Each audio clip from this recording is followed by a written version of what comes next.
Esto es muy interesante porque en la historia de la humanidad los imperios nacen y mueren. Y siempre que un imperio nace, muchas veces por alguna tecnología que tiene diferente, y muere por la propia naturaleza de la sociedad que crea, sus mecanismos ideológicos. Muchas veces colapsan. El imperio romano, los hititas, los asirios, todos han tenido momentos de crecimiento y de caída. Y siempre ha sido en torno precisamente a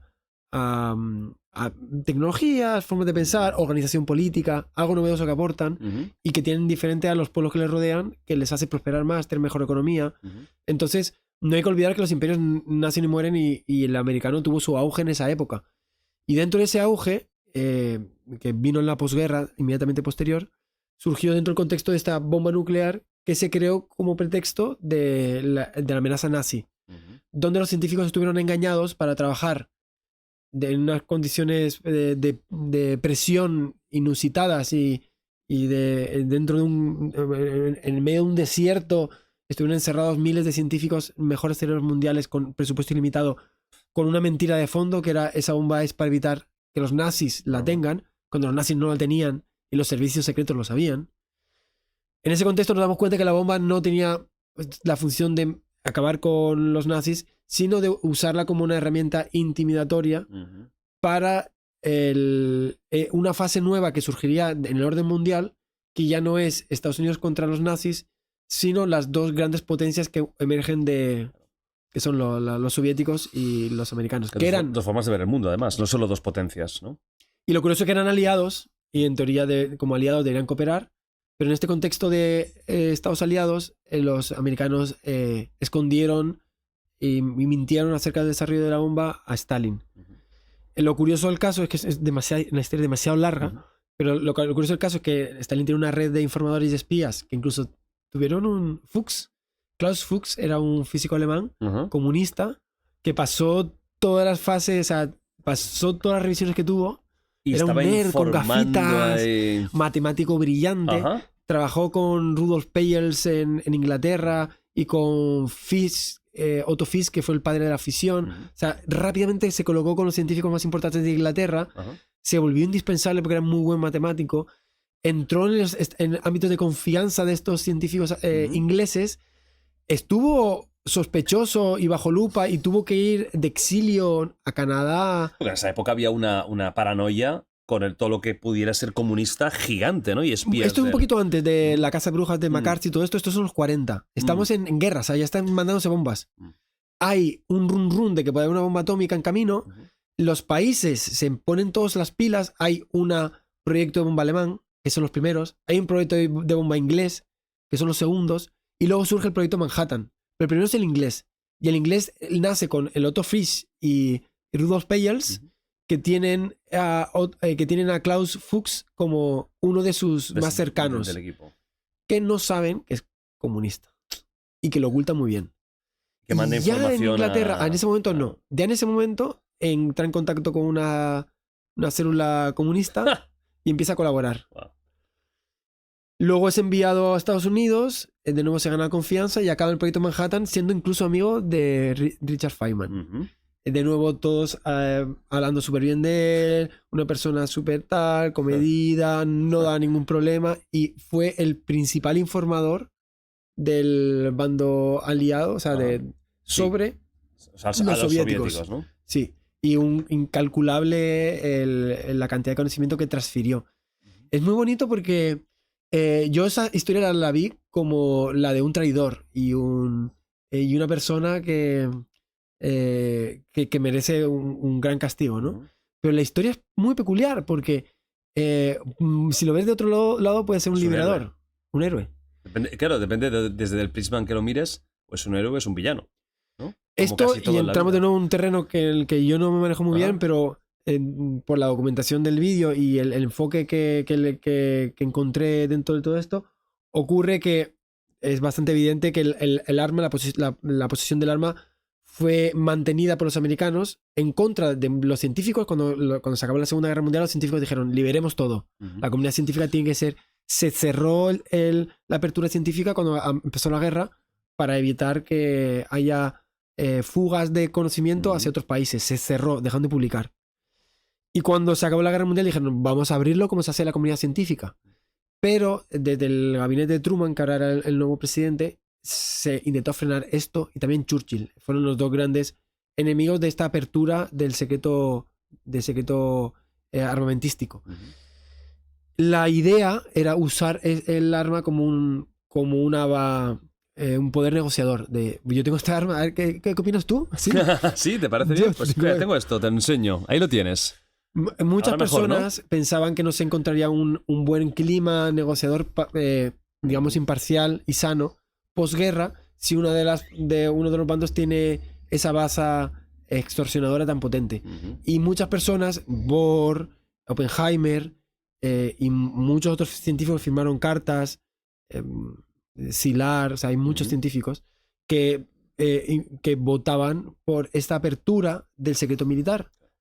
Principalmente con esa base de mostrémonos colaboradores con nuestro enemigo para que vea que hay una situación amistosa con esta cosa tan loca que tenemos entre manos, para que no se genere un ambiente de desconfianza peligroso que pueda desembocar en una futura guerra nuclear. O sea, querían evitar una tensión. Aquí hubo un gran error por parte de los americanos, y es que pensaban que los rusos eran tontos. Menospreciaron la ciencia rusa, que es top, en el vídeo digo, es primer clase, y todos los científicos lo sabían. Los científicos no eran tontos, decían, es que mejor seamos abiertos ahora. Porque se van a enterar igual. Pues se van a enterar igual, la van a hacer igual. Y cuando lo hagan, si no lo hemos compartido, se va a generar... O sea, Rusia está aquí, nosotros estamos aquí, seamos benignos ahora y colaboradores, que cuando estemos así, a lo mejor ya es tarde para ser benigno o bien intencionado. El caso es que fue un momento histórico donde se perdió la oportunidad de haber creado un clima de apertura que no hubiera llevado a esa Guerra Fría tan dura, donde estuvo con la crisis de los misiles de Cuba, no sé qué. A puntito de la Tercera Guerra Mundial. De la Tercera Guerra Mundial. Y que no se llegó porque no se llegó, pero es verdad que llegó a haber, no sé, 15.000 casas nucleares o algo así. Porque los rusos, los americanos no querían compartir el secreto militar, pero es que ya lo tenían. Porque tenía una red de espionaje que los americanos no sabían, que ya en 1949 ya detonaron la primera bomba nuclear. O sea, solamente 4 años después ya la tenían. Entonces, ese margen de maniobra que esperaba Truman, que fueran de 30 años, 40 años de margen de negociación. En nada ya lo tenían. En 4 años ya lo tenían. Entonces, se demostró que fue una estrategia muy equivocada y que por lo tanto solo contribuyó a crear un ambiente que fue el horrible. Donde no se competía solo por hegemonía mundial, sino por hegemonía de sistema. Claro, es que aquí está la clave, yo creo. Capitalismo contra comunismo. ¿Quién va a mandar en el mundo, no? Y eso a lo largo de toda la historia siempre ha sido así. Monarquía absoluta frente al parlamentarismo. En la antigüedad, los griegos, en las ciudades-estados, las polis griegas, versus los sistemas monárquicos de los persas, versus los egipcios y los faraones. O sea, siempre ha habido una lucha de poder en cuanto a tu sistema social y económico. Y a ver quién es mejor. Y ahí se produjo una carrera. La primera carrera fue la carrera militar por la bomba. Ganó Estados Unidos. Menospreció a Rusia, pero luego se dio la vuelta. Los rusos fueron muy rápidos en generar la primera bomba nuclear, empezaron a generar una super bomba y consiguieron una bomba de fusión súper poderosa. Iban comiendo terreno a Estados Unidos muy rápido y generó una psicosis social. Ahora imagínate en ese ambiente de psicosis social, cuando solamente 2 años después, voy a inventarme, pero creo que fue en 1958, Sputnik. Por ahí tuvo que andar 57, claro. 56. Es una hostia en la cara a Estados Unidos brutal. Sputnik fue un golpe de efecto muy duro contra Estados Unidos. Claro, Yuri Gagarin. O sea, hay cosas muy heavy que les metían hostias por todos lados. Fueron 8. La primera fue Sputnik, que generó el primer satélite de la historia, ¿no? El primer satélite de la historia. Bestia. Pero no sabían nada. De repente se enteran y fue como una conmoción. Para ellos fue como si hubieran lanzado una bomba contra el país. Como estos tontos de repente, claro. Se compara con el Pearl Harbor. De repente un shock emocional en todo el país. Ahí vienen toda la época del Duck and Cover, toda la paranoia americana, la casa de brujas, todos esos años de histeria colectiva vienen porque de repente los comunistas les superan. O sea, ellos que se sentían que tenían como 4 niveles por encima de los soviéticos, de repente ¡pam!, les superan. Entonces ya se activan las pilas. Dicen, venga, vamos a seguir la carrera espacial. Y aquí vienen varias ironías. La primera es que, bueno, intentan lanzar un cohetillo para igualar y los 2 primeros intentos fueron fallos estrepitosos. De hecho, le llamaron el Kaputnik. Kaputnik. Además, o sea, desastre, vamos. Frente a los rusos, que todo era vetado y velado y solo se mostraban los éxitos, los americanos fueron abiertos en todos, fieles a su mentalidad. Entonces, la histeria fue a más. Porque no solamente veían como los otros triunfaban éxito tras éxito, sino que ellos también fallaban, no paran de fallar. ¿Sputnik servía de algo? No, solo era giraba y hacía un bip. Vale, o sea, era una cosa de sacar la chorra y decir, hey, Sí. nosotros podemos enviar algo que orbite a la Tierra, pero no tenía una función como los satélites actuales, ¿no? Tenía una antena que emitía y ya está. Y punto, vale. Sí, era una esfera, una bola de no sé, sí, 40 es muy mítico. kilos. Bueno, la imagen es súper mítica, sí, ¿no? mítica, tío. Ahí con las 2 antenitas esas y... Parecía un cometa un poco, ¿no? Sí, Tenía esa forma... Tenía medio extraterrestre. Es muy soviético, ¿no? Muy de esos años, ¿no? Puede ser que Atlas sea el Sputnik de otra... que se fue. Se piró. Se fue de parranda. ¿Aún aguanta Sputnik? No. Ya se desmanteló. Bueno, no sé qué pasó, pero cayó. Vale.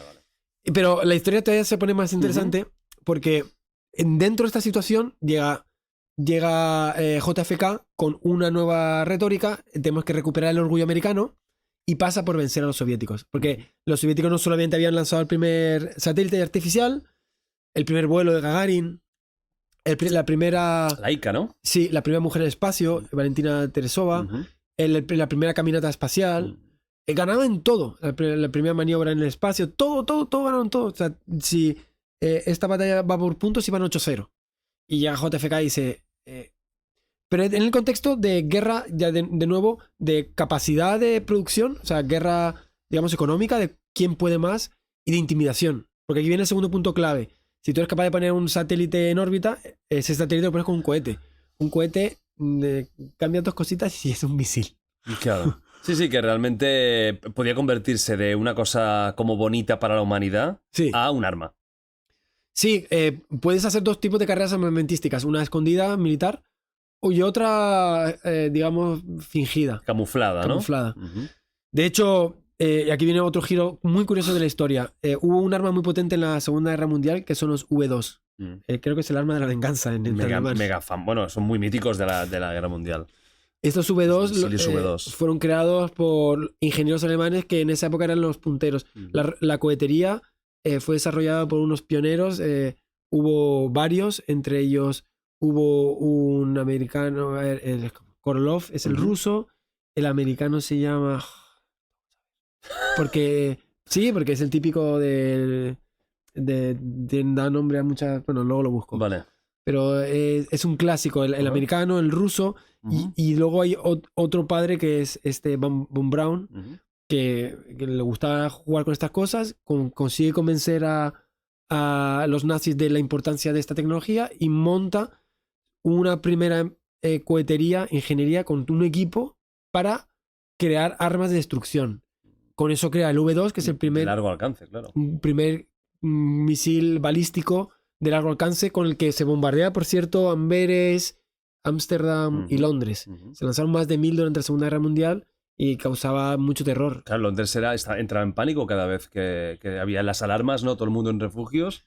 Y esto no deja de ser un cohete como el de Elon Musk. O sea, los principios son los mismos. Que no se equivoque un día Elon Musk, que en vez de para arriba lo tire recto, que me veo Cataluña destruida. Pero los principios de la cohetería son los mismos que sí, que lo mismo como para cohete para el espacio, ¿no? De hecho, aquí viene el giro curioso de la historia. Cuando cae Alemania nazi, cae porque está el bando soviético viniendo por el este y el bando americano por el oeste. Aquí hay una operación que se llama ASLOS, que fue una operación en la que los americanos dijeron vamos a intentar ser los primeros en capturar la inteligencia alemana para aprovecharla. O sea, ya había esa situación de que no queremos que los listos se vayan con los rusos. Claro. Queremos que los listos y los documentos importantes se vengan al bando americano.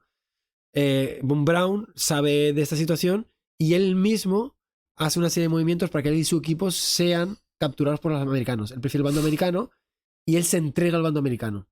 Entonces, tomado por el bando americano, es mandado a Estados Unidos y después de un proceso de reinserción es blanqueado. Hombre, a ver, eso pasó mucho. En la Segunda Guerra Mundial, Claro, cuando se claro, termina claro. muchos científicos Alemania, perdonados Brasil. y bueno, pues lo de Brasil es una locura. Y bueno, Argentina también, muchos, ¿eh? Sí, es verdad. Perdón, Argentina, Uruguay. bueno, Brasil dice que estaba Mengele, alguno de estos, pero Argentina muchos, ¿eh? Pero muchos fue público, no fue tampoco todo Sí, escondido. sí. O sea, científicos nazis fueron perdonados, condonados a cambio de trabajar en la industria americana, ¿no? Si tú vas hoy a la NASA y la figura de Von Braun... Es importante. No. Ah, no, está como vilipendiada. Ah, está escondida, ¿no? Yo fui al museo de la NASA y no lo vi en ningún lado. Pero realmente tendría. Es que era nazi, o sea, es un tipo que estuvo trabajando felizmente para los nazis durante muchos años. Los cohetes V2 se hacían en campos de esclavos donde él veía cómo morían esclavos judíos por las condiciones de trabajo horribles y el pasado negro de Von Braun es más que evidente, hay fotos, está clarísimo. Y bueno, en ese momento los americanos no dudaron, estaban perdiendo la carrera espacial, tenían en Estados Unidos al mejor cerebro de cohetería del mundo y se dio esas cosas que suelen pasar. Colocaron a Von Braun como el líder del proyecto y Korolev se murió, el ruso.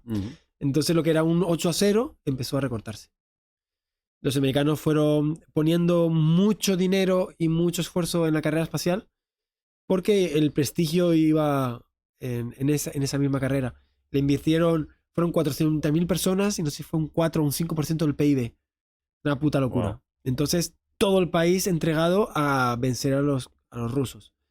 De nuevo, no era una carrera por el descubrimiento del espacio, era una carrera de prestigio y de intimidación. Y ahí se da ese punto clave en 1969. Los rusos fallan, los americanos aciertan, llegan, pisan, vuelven. Y vuelven con una demostración de que lo han conseguido. Entre ellas son las señales de radio que se envían, que son captadas por antenas de todo el mundo, no solo en Estados Unidos, por todo el mundo se captaron esos mensajes, esas imágenes.